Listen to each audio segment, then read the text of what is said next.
বাংলাদেশের জনপ্রিয় এবং প্রতিভাবান ক্রিকেটার তামিম ইকবাল খানের চাচা আকরাম খান। সম্প্রতি তারই একটি ভিডিও ঘুরপাক খাচ্ছে সোশ্যাল মিডিয়ায়, যেখানে দেখা যাচ্ছে তিনি তার সহধর্মিণীর সাথে একটি বিয়ের অনুষ্ঠানে নাচছেন খুবই খুশি মনে। আকরাম খানকে দেখা যায় তার স্ত্রীর সাথে ঋষি কাপুরের খুবই জনপ্রিয় গান ডাফলি বাজা গানটিতে নাচতে।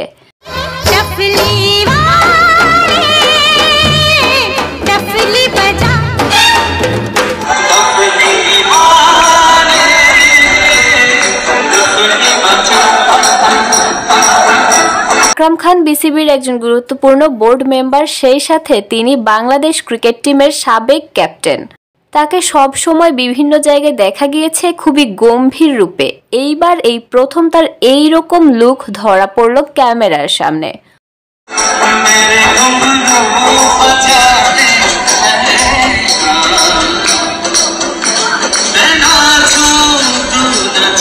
বাস্তব জীবনে তিনি কেমন অনেকটা সেই চিত্রই ফুটে উঠেছে ভিডিওটিতে, এবং নেটিজেনরা খুবই এনজয়ও করেছেন ভিডিওটি দেখে।